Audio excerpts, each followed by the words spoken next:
Mi nombre es José Eduardo Telles Espinosa. Esto es Charlas de Amparo. Estamos el día de hoy en el programa del mismo nombre, Charlas de Amparo, en Argos Cursa Radio.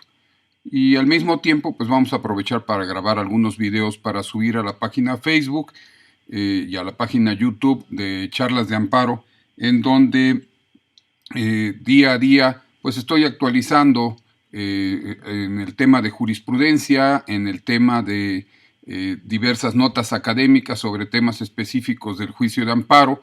Se contestan dudas académicas, todo de una manera gratuita, al igual que aquí en Argos Cursa, con el ánimo de que entre todos aprendamos y entre todos enseñemos el juicio de amparo y tenerlo de una manera más asequible en beneficio de todos y cada uno de los gobernados. Hay que recordar nuestro juicio de amparo, esta hermosa institución consagrada en los artículos 103 y 107 constitucionales, conforme a la cual el gobernado lo que hace es poder promover una demanda contra normas generales, actos u omisiones de autoridades señaladas como tales e incluso de conformidad con la nueva ley de amparo, artículo 5, fracción segunda, segundo párrafo de esta nueva ley de amparo, procede ya el amparo incluso contra particulares. Claro, no en contra de cualquier particular, sino de aquel particular que realiza actos equivalentes a los de autoridad, con base en funciones previstas en la ley. Muy importante porque con base en esto se amplía el ámbito protector del amparo, se protege no solamente contra autoridades, sino también contra particulares que ayudan a la autoridad para realizar las funciones equivalentes a las de tal, a la de la autoridad responsable y con base en una ley. Te invito a que leas el artículo 5, fracción segunda, segundo párrafo de la nueva ley de amparo, que es donde se establece esta distinción. Por cierto, este amparo contra particulares no está previsto de manera expresa constitucionalmente, sino que exclusivamente está en la nueva ley de amparo. Hay quien se ha atrevido a sostener que es inconstitucional. Yo no coincido con esa posición, sino que al contrario, pienso que la ley reglamentaria está brindando una protección mayor hacia el gobernado. Podría decir el particular que funge como autoridad, oye, pues es que es en detrimento mío porque yo soy particular y me afecta. No, porque estás fungiendo precisamente como autoridad y en consecuencia, pues no eres titular de derechos humanos en ese aspecto. Desde ese punto de vista es como durante aproximadamente unos 22, 23 programas de Argos Cursa Radio, pues hemos desarrollado diversos tópicos en torno al juicio de amparo. Y entrando en materia, la semana pasada, el jueves de la semana pasada, hablé precisamente sobre las causales de improcedencia. ¿Te acuerdas? Improcedencia constitucional, legal, jurisprudencial. Improcedencia constitucional, solo para efectos didácticos, pues la que está prevista en la Constitución Política de los Estados Unidos Mexicanos, respecto de la cual no es posible promover el amparo. ¿Por qué? Porque la propia Constitución dice, en contra de ese tipo de actos no es posible que se promueva el amparo porque son resoluciones definitivas e inatacables. Cuando es así, entonces es muy interesante porque este tipo de causales de improcedencia pues son indiscutibles, están dentro de la Constitución. Sin embargo, en el anterior artículo 73 de la Ley de Amparo, hoy artículo 61 de la nueva Ley de Amparo, se establecen causales de improcedencia. Algunas son reflejo de las que están previstas en la Constitución. Ya escuchamos y vimos algunas de ellas en el módulo anterior de Charlas de Amparo, el jueves anterior aquí en Argos Cursa Radio, Argos Cursa Radio. Te invito a que bajes los audios de Argos Cursa Radio y que además tengas en consideración precisamente el que hay causales de improcedencia que están previstas en la Constitución, pero hay causales de improcedencia, como te decía, que están previstas en la Ley de Amparo, en el artículo 61, y en la charla anterior precisamente abordé esas. ¿Te acuerdas? Contra procedimientos de reforma o adiciones a la Constitución Política de los Estados Unidos Mexicanos, no es procedente el juicio de amparo. También hice referencia que no es procedente el juicio de amparo contra actos de la Suprema Corte de Justicia de la Nación, 61 fracción segunda, contra actos del Consejo de la Judicatura Federal. Muy interesante aquí la interpretación por cuanto a que en la Constitución se establece que solamente es improcedente respecto a designación adscripción, remoción y readscripción de servidores públicos, de juzgadores concretamente, actos en cuyo caso se puede ir a la revisión administrativa ante el Pleno de la Suprema Corte de Justicia de la Nación. Pero el artículo 61, fracción tercera de la nueva ley de amparo, escinde categóricamente lo que son los actos del Consejo de la Judicatura Federal para no ser combatidos en amparo. Desde luego en esto ya hay una tesis que se vincula, pues que siempre y cuando sean actos relacionados con las funciones del Consejo de la Judicatura Federal, donde viene la improcedencia. Vimos también 61, fracción cuarta, cuando se trata de los actos del Tribunal Electoral del Poder Judicial de la Federación, por una razón muy sencilla. Es el máximo tribunal que existe especializado en la materia electoral, respecto del cual no procede el juicio de amparo en contra de los actos del mismo. Después hicimos referencia al 61, fracción quinta, actos referentes a designaciones de servidores públicos, nombramientos, donde está de por medio las facultades discrecionales o soberanas. Hice la explicación, te invito a escuches ese audio, y no es procedente el juicio de amparo. De igual forma, no es procedente el juicio de amparo, 61, fracción sexta, artículo 61, fracción sexta, nueva ley de amparo. No es procedente cuando se trata de resoluciones de tribunales colegiados de circuito. Si te acuerdas, también hice mención a que en contra de las sentencias de los tribunales colegiados de circuito que se refieren a inconstitucionalidad de normas planteada directamente en la demanda de amparo, normas generales aplicadas durante el procedimiento, en la secuela anterior, o durante los mismos recursos, o durante la sentencia definitiva, la autorresolución que pone fin al juicio. En ese tipo de casos procede el recurso de revisión ante la Suprema Corte cuando es un asunto de importancia y trascendencia, al igual que cuando se realiza una interpretación directa de un precepto de la Constitución o de un derecho humano previsto en un tratado internacional, en cuyo caso puedes acudir a la Suprema Corte en recurso de revisión. También cuando se omite aplicar jurisprudencia referente a inconstitucionalidad de normas generales, y un criterio muy reciente que cuando está de por medio la inaplicación de jurisprudencia, así abierto, no dice que sea inconstitucionalidad de normas, pues también es otro supuesto en donde procede el recurso de revisión ante la Suprema Corte de Justicia de la Nación para salvaguardar el orden constitucional. Desde ese punto de vista es importante que tomemos en cuenta esas causales de improcedencia a las que he hecho mención. En el 61 octava te hice mención también algunas que están previstas constitucionalmente, como es la declaratoria de procedencia del juicio político, improcedencia constitucional. Con base en 61, fracción séptima, no es posible que acudas al juicio de amparo para controvertir esas determinaciones. 61 octava, muy interesante, si recuerdas, artículo 61, fracción octava, con motivo de la reforma constitucional y la nueva ley de amparo se creó una institución llamada Declaratoria General de Inconstitucionalidad. ¿Cómo se forma la Declaratoria General de Inconstitucionalidad?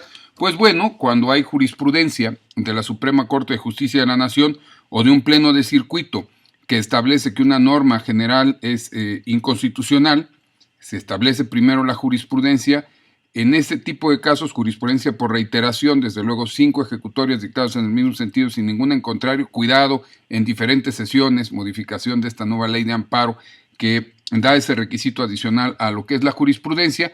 Entonces, en ese tipo de casos te pide o te establece el legislador una mecánica interesante. En el segundo de estos casos, el presidente de la Suprema Corte de Justicia de la Nación le informa a la autoridad emisora de la norma que van 2 veces que se declara inconstitucional su determinación, su norma general. ¿Para qué efectos? Pues solamente informativos, no queda constreñida a nada o a nada queda constreñida la autoridad legislativa.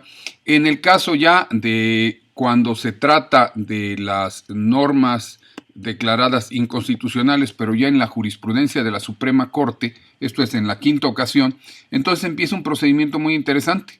El señor ministro presidente le informa a la autoridad emisora de la norma que su norma general ha sido declarada inconstitucional por jurisprudencia de la Suprema Corte o por un pleno de circuito previamente resuelto en un pleno de circuito.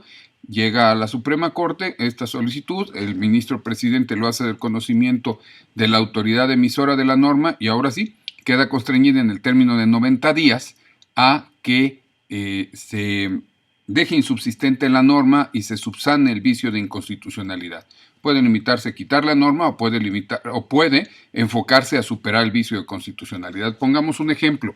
Imagínate que si la norma general ha sido declarada inconstitucional por jurisprudencia de la Corte o de un pleno de circuito, esto traiga como consecuencia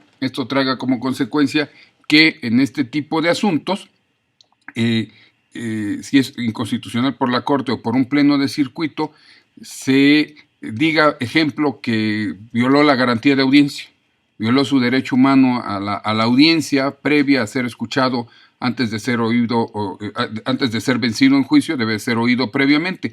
Con base en esta deficiencia de inconstitucionalidad que tendría la norma declarada inconstitucional por jurisprudencia primero, pues eso generaría ya que al haber dicho en 5 ocasiones el Pleno de la Suprema Corte que es inconstitucional la norma, que necesariamente la autoridad legislativa emisora de la norma tenga que dejar insubsistente esa norma o corregirla. ¿Cómo la podría corregir? Oye, pues si el vicio de inconstitucionalidad está precisamente en la falta de audiencia previa, pues tan sencillo, pues se le pone la audiencia previa.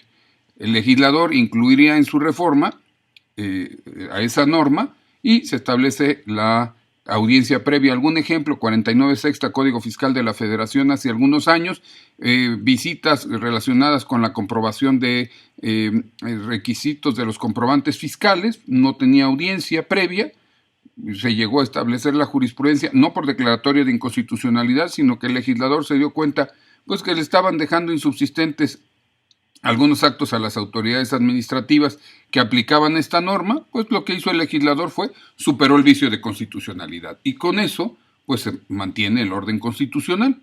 Algo similar pasa en la declaratoria de inconstitucionalidad, se te requiere autoridad para que dentro del término de 90 días superes el vicio de constitucionalidad. Si no lo haces, entonces ¿qué va a suceder? Regresa o culmina ese término, el señor ministro presidente turnará a uno de los ministros del Pleno de la Suprema Corte esta determinación en el sentido de que pues ya pasaron 90 días y nada dijo la autoridad y entonces pues el señor ministro tendrá que hacer su análisis, presentar un proyecto al Pleno determinando que esa norma debe declararse inválida. ¿Por qué? Porque a pesar de haber jurisprudencia de la Suprema Corte, y el requerimiento del señor ministro presidente no se hizo. Entonces, por votación calificada de al menos 8 votos, por eso es votación calificada, de 11 que son los ministros, se requieren 8 por lo menos, pues entonces se le establecería la declaratoria general de inconstitucionalidad, que esto trae como consecuencia, 1, se declara inválida la norma, 2, se dice a partir de qué momento surte efectos. 3, si es en materia penal, incluso puede ser retroactiva. Y 4, se manda a publicar en el Diario Oficial de la Federación con todos estos datos.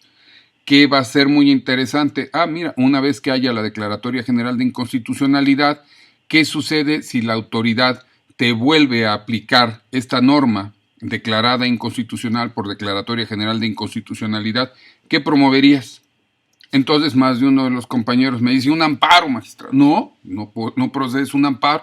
¿Por qué? Porque precisamente, y regresamos a nuestro tema, el artículo 61, fracción octava de la nueva ley de amparo establece que contra las normas generales declaradas inconstitucionales por jurisprudencia de la Suprema Corte, previamente por una jurisprudencia de la Suprema Corte, que hayan sido normas generales declaradas inconstitucionales por una declaratoria general de inconstitucionalidad, previa jurisprudencia de la Suprema Corte y de un pleno de circuito, es improcedente el juicio de amparo. Y entonces, ¿cómo lo vas a defender? ¿Te acuerdas? Te lo dije en un audio anterior.